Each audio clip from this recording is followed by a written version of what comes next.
1,000 injuries of Fortunato I had borne as best I could, but when he ventured upon insult, I vowed revenge.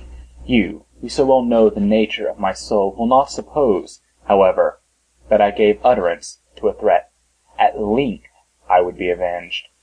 This was a point definitively settled, but the very definitiveness with which it was resolved precluded the idea of risk. I must not only punish, but punish with impunity. A wrong is unredressed when retribution overtakes its redresser.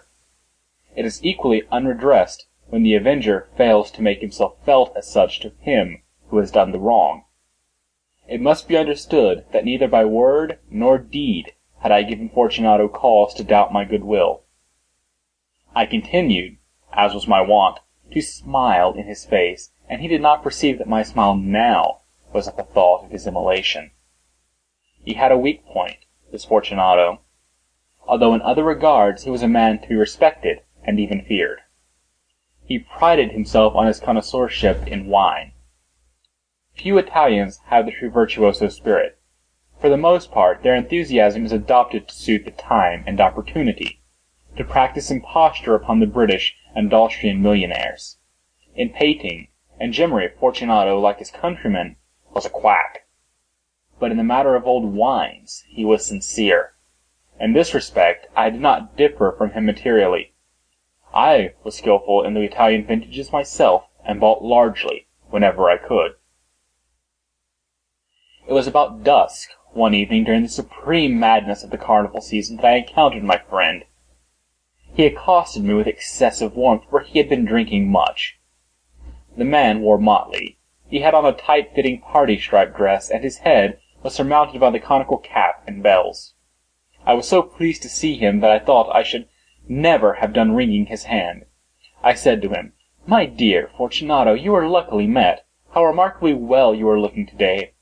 But I have received a pipe of what passes for amontillado, and I have my doubts." "How?" said he. "Amontillado? A pipe? Impossible! And in the middle of the carnival!" "I have my doubts," I replied, "and I was silly enough to pay the full amontillado price without consulting you in the matter. You were not to be found, and I was fearful of losing a bargain. Amontillado!" "I have my doubts." "Amontillado!" "And I must satisfy them." "Amontillado!" "As you are engaged, I am on my way to Lucchese. If anyone has a critical turn, it is he. He will tell me, 'Lucchese cannot tell Amontillado from sherry.' And yet some fools will have it that his taste is a match for your own. Come, let us go." "Whither?" "To your vaults."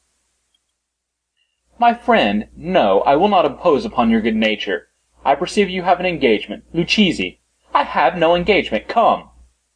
"My friend, no, it is not the engagement, but the severe cold with which I perceive you are afflicted. The vaults are insufferably damp. They are encrusted with nitre."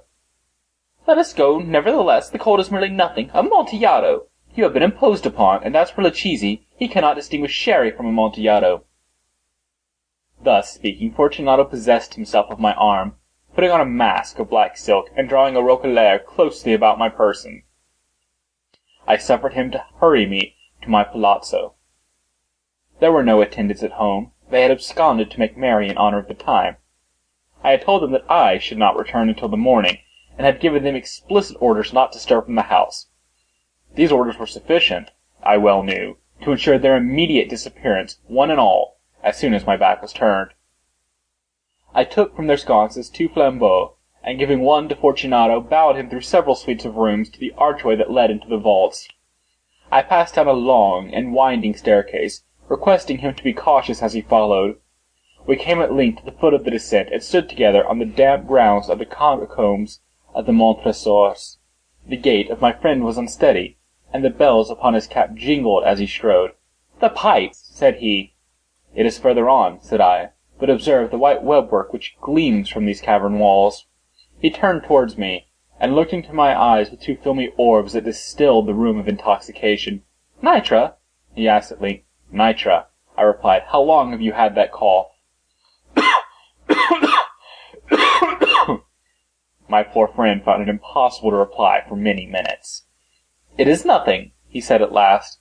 "Come," I said with decision, "we will go back. Your health is precious. You are rich, respected, admired, beloved. You are happy, as once I was." You are a man to be missed. For me it is no matter. We will go back. You will be ill, and I cannot be responsible. Besides, there is Lucchese." "Enough," he said. "The cough is mere nothing. It will not kill me. I shall not die of a cough." "True, true," I replied. "And indeed, I had no intention of alarming you unnecessarily, but you should use all proper caution. A draught of this Medoc will defend us from the damps." Here I knocked off the neck of a bottle which I drew from a long row of its fellows that lay upon the mould. "Drink," I said, presenting him the wine. He raised it to his lips with a leer. He paused and nodded to me familiarly while his bells jingled. "I drink," he said, "to the buried that repose around us, and I to your long life." He took my arm, and we proceeded. "These vaults," he said, "are extensive." "The Montresors," I replied, "were a great and numerous family." "I forget your arms." "A huge human foot d'or in a field azure. The foot crushes a serpent rampant whose fangs are embedded in the heel." "And the motto?" "Nemo me impune lacessit." "Good," he said. The wine sparkled in his eyes, and the bells jingled. My own fancy grew warm with the Medoc. We had passed through the walls of piled bones, with casks and puncheons intermingling in the innermost recesses of the catacombs. I paused again, and this time I made bold to seize Fortunato by an arm above the elbow. "The nitre," I said. "See, it increases. It hangs like moss upon the vaults. We are below the river's bed. The drops of moisture trickle among the bones. Come, we will go back ere it's too late. Your cough." "It is nothing," he said. "Let us go on. But first, another draught of the Medoc." I broke, and reached him a flagon of de Grave. He emptied it at a breath. His eyes flashed with the first light. He laughed, and threw the bottle upwards with a gesticulation I did not understand. I looked at him in surprise. He repeated the movement, a grotesque one. "You do not comprehend?" he said. "Not I," I replied. "Then you are not of the Brotherhood." "How?" "You are not of the Masons." "Yes." "Yes," I said. "Yes. Yes." "You? Impossible! A Mason?" "A Mason," I replied. "A sign," he said. "It is this," I answered, producing a trowel from beneath the folds of my roquelaire. "You jest!" he exclaimed, recoiling a few paces. "But let us proceed to the amontillado." "Be it so," I said, replacing the tool beneath the cloak, and again offering him my arm. He leaned upon it heavily. We continued our route in search of the amontillado. We passed through a range of low arches, descended, passed on, and descending again arrived at a deep crypt in which the foulness of the air caused our flambeaux rather to glow than flame. At the most remote end of the crypt there appeared another, less spacious. Its walls had been lined with human remains, piled to the vault overhead in the fashion of the great catacombs of Paris. 3 sides of this interior crypt were still ornamented in this manner. From the fourth, the bones had been thrown down and lay promiscuously upon the earth, forming at one point a mound of some size. Within the wall thus exposed by the displacing of the bones, we perceived a still interior recess, in depth about 4 feet, in width 3, in height 6 or 7.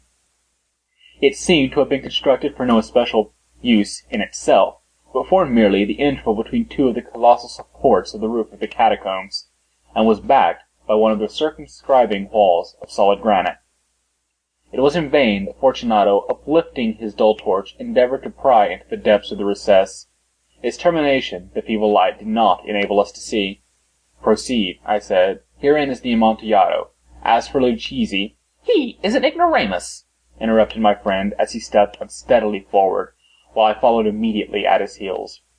In an instant he had reached the extremity of the niche, and finding his progress arrested by the rock, stood stupidly bewildered. A moment more, and I had fettered him to the granite. In its surface were 2 iron staples, distant from each other about 2 feet horizontally.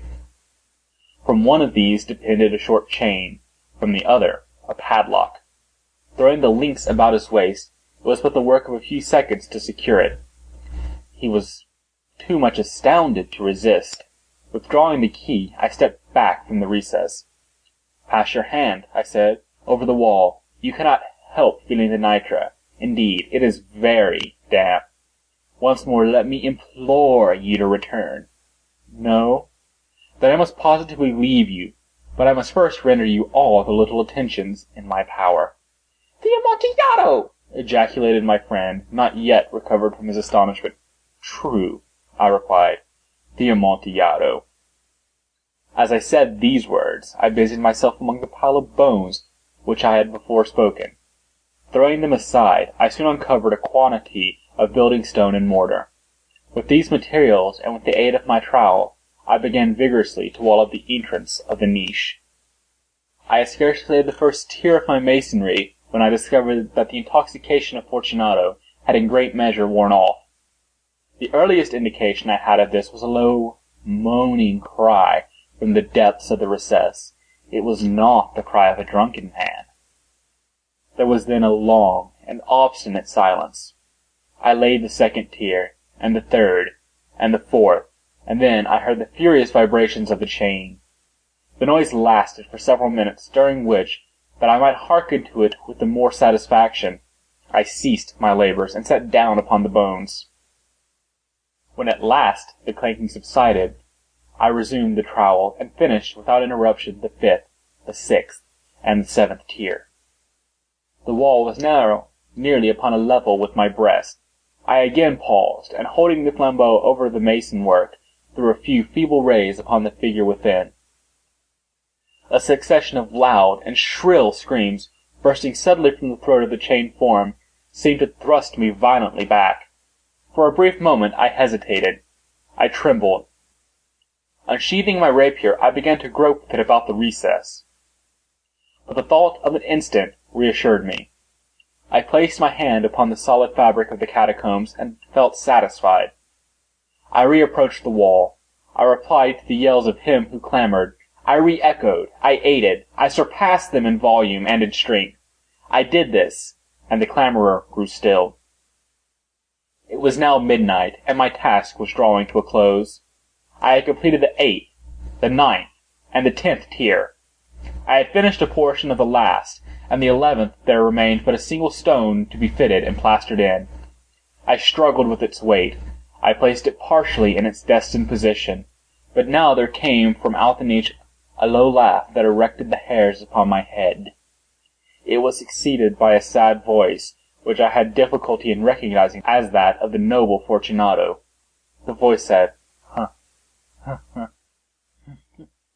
"A very good joke indeed. An excellent jest. We will have many a rich laugh about it at the palazzo, over our wine." "The Amontillado?" I said. "Yes, the Amontillado, but is it not getting late? Will not there be awaiting us at the palazzo, the Lady Fortunato and the rest? Let us be gone." "Yes," I said, "let us be gone." "For the love of God, Montresor!" "Yes," I said, "for the love of God." But to these words I hearkened in vain for a reply. I grew impatient. I called aloud, "Fortunato!" No answer. I called again, "Fortunato!" No answer still. I thrust a torch through the remaining aperture and let it fall within. There came forth in return only a jingling of the bells. My heart grew sick, on account of the dampness of the catacombs. I hastened to make an end of my labour. I forced the last stone into its position. I plastered it up.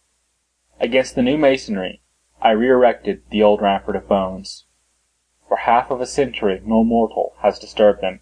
In pace requiescat.